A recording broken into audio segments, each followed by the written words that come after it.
ఆ మహానుభావుడే లేకపోతే మన పరిస్థితి ఏందో ఒకసారి ఆలోచించుకోవాలి. పేదవాడు, ఎస్సీ, ఎస్టీ, బీసీ, మైనారిటీ ఆ మహానుభావుడు ఉన్నాడు కాబట్టి పేదలకందరూ కూడా ఈరోజు రాజకీయాల్లో కొనసాగుతున్నామంటే ఆ మహానుభావుడు దయాన్ని చెప్పక తప్పదని చెప్పి తెలియజేస్తున్నా. అలాగే ఈరోజు 103వ జయంతి నందమూరి తారక రామారావు గారి 103వ జయంతి సందర్భంగా ఇక్కడ మా శివ 2016లో మొట్టమొదటి నేను ఎమ్మెల్యేగా ఉన్నప్పుడు అప్పటికప్పుడు కనుక్కొని రాత్రికి విగ్రహాన్ని ఇక్కడ పెట్టాడు. అప్పటి నుంచి కూడా ప్రతిసారి నందమూరి తారక రామారావు గారు పుట్టినరోజు ఇక్కడ బ్రహ్మాండంగా పండగలాగా ఇద్దరు అన్నదమ్ములు కలిసి చేసేటువంటి కార్యక్రమం అని చెప్పి ఒకసారి నేను గుర్తు చేస్తున్నా. ఈరోజు పార్టీ ఆఫీస్లో కూడా పార్టీ అధ్యక్షుడు అట్లాగే ఎక్కడైతే రామారావు గారు పట్టాలు ఉన్నా అక్కడక్కడ లోకల్గా ఉన్నటువంటి మా లీడర్స్ అందరూ కూడా పూలమాలలు వేసే కార్యక్రమం కూడా చేశారని చెప్పి కూడా మీ అందరికి కూడా తెలియజేస్తున్నాం. అట్లాగే మీకు అందరూ తెలుసు నందమూరి తారక రామారావు గారు 9 నెలల్లోనే పార్టీని పెట్టి మొత్తం రాష్ట్రం అంతా తిరిగి తెలుగుదేశం పార్టీని అధికారంలో తీసుకున్నటువంటి మొట్టమొదటి ముఖ్యమంత్రి ఎవరు ఉన్నారంటే అది నందమూరి తారక రామారావు గారిని చెప్పక తప్పదని చెప్పి మీ అందరికీ కూడా నేను తెలియజేస్తున్నా.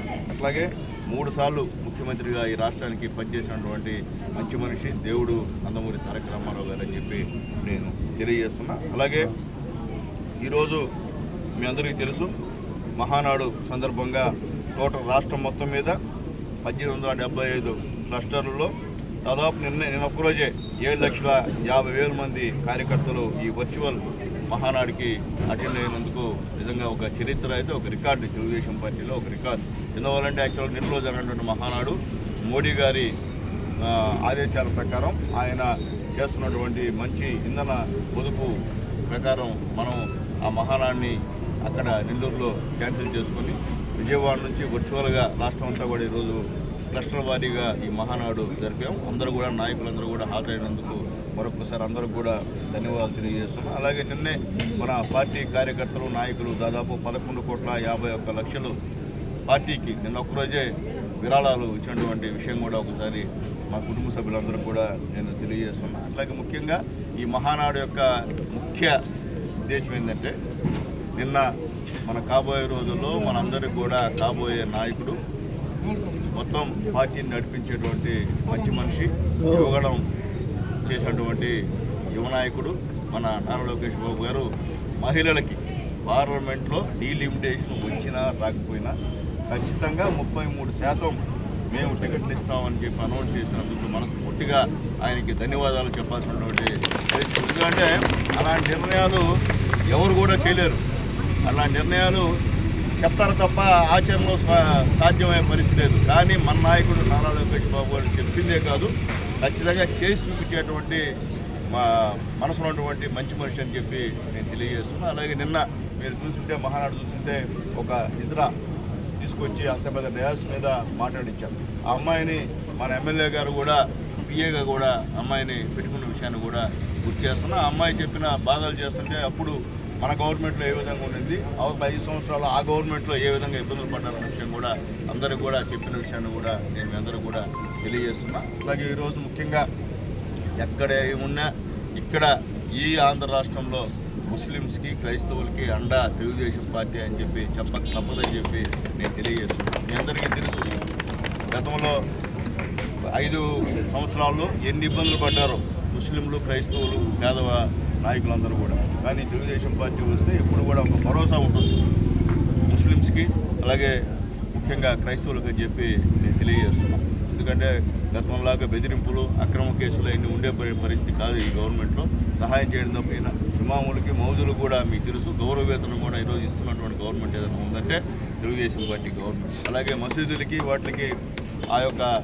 సున్నం వేసేదానికి కానీ క్లీనింగ్ కానీ ప్రతి పండుగ కూడా ఎక్కడైనా సహాయం చేస్తుంది, ఆర్థిక సహాయం చేస్తుందంటే తెలుగుదేశం పార్టీ గవర్నమెంట్ విషయాన్ని కూడా ముస్లిం సోదరులు గుర్తుపెట్టుకోవాలని చెప్పి కూడా మీ అందరికీ తెలియజేస్తున్నాను. అట్లాగే ఎంతోమంది ముస్లిమ్స్కి మంచి అత్యున్నతమైన పదవులు ఇచ్చినటువంటి పార్టీ కూడా తెలుగుదేశం పార్టీ అన్న విషయాన్ని కూడా మీ అందరూ కూడా తెలియజేస్తుంది. ఎందుకంటే గౌస్మోదన్ గారు మీ అందరికీ కూడా తెలుసు రాష్ట్ర ఆ రోజు ట్రెజరర్ తెలుగుదేశం పార్టీ పెట్టినప్పుడు రామారావు గారు పెట్టినప్పుడు మన గూడూరికి ఆ విధంగా ప్రాధాన్యత అప్పుడు ముస్లింలకి ట్రెజరర్ ఇచ్చిన విషయం కూడా ఒకసారి మీ అందరూ కూడా గుర్తుపెట్టుకోవాలి. మనందరం కూడా అవన్నీ కూడా మన నాజర్ గారు కూడా నాన్నగారు గుర్తుపెట్టుకోవాల్సిన అవసరం కూడా అని చెప్పి అందరికీ నేను తెలియజేస్తూ ఏదైనప్పటికీ ఈరోజు మంచి కార్యక్రమంలో పాల్గొన్నాం. త్వరలో కూడా నందమూరి తారక రామారావు విగ్రహాన్ని గూడూరులో మంచి స్థలంలో పెడతాం. అలాగే పార్టీ కార్యాలయం కూడా స్థలం చూస్తున్నాం.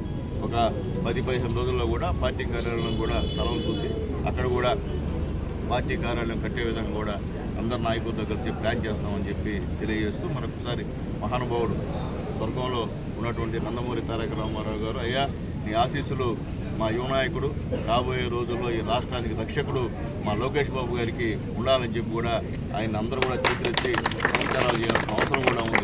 అవసరం లోకేష్ బాబు గారి నాయకత్వం మనకు అవసరం, ఖచ్చితంగా అవసరం. ఎందుకంటే మీరు చూస్తున్నారు యువకాలంలో ఆయన ఏ విధంగా తిరిగిన తర్వాత ఆయన చెప్పినటువంటి వాగ్దానాలు నిరుద్యోగులకి దాదాపు 15,000 చిల్లర టీచర్ పోస్టుని భర్తీ చేసిన ఏకైక మగాడు నారా లోకేష్ బాబు గారు అని చెప్పిన విషయాన్ని కూడా ఒకసారి మీకు గుర్తు చేస్తున్నాం. మళ్ళీ జాబ్ క్యాలెండర్ చెప్పిన విధంగా జాబ్ క్యాలెండర్ పెట్టినటువంటి మగాడు నారా లోకేష్ బాబు గారు అని చెప్పి నేను తెలియజేస్తున్నాను. ఈరోజు విద్యా విధానంలో కొత్త మార్పులు తీసుకొచ్చి రుచికరమైనటువంటి భోజనం మన పవన్ కళ్యాణ్ గారు చెప్పిన విధంగా డొక్కా శాతం భోజనం బ్రహ్మాండంగా రుచికరంగా పెట్టేటువంటి మగాడు నారా లోకేష్ బాబు గారు అని చెప్పి చెప్పక తప్పదని చెప్పి నేను తెలియజేస్తాను. ఎందుకంటే చేసిన పనిని మనం గుర్తుపెట్టుకోవాల్సిన అవసరం కూడా మనకుందని చెప్పి నేను తెలియజేస్తున్నాను. కాబట్టి అలాంటి నాయకుడు రాబోయే రోజుల్లో ఈ రాష్ట్రానికి నాయకుడు అవుతాడు. మీ అందరి ఆశీస్సులు కూడా ఆయనకు ఉండాలని చెప్పి తెలియజేస్తూ ఈరోజు మా ముస్లిం మైనారిటీ సోదరుల పండగ కాబట్టి మీరు కూడా అల్లాని మీ యొక్క ఆశీస్సులు, మా అల్లా ఆశీస్సులు మా లోకేష్ బాబు గారికి నిండుగా ఉండాలని చెప్పి కూడా ప్రార్థించాలని చెప్పి కూడా చేతులకు నమస్కారం తెలియజేస్తూ సెలవు తీసుకుంటాం.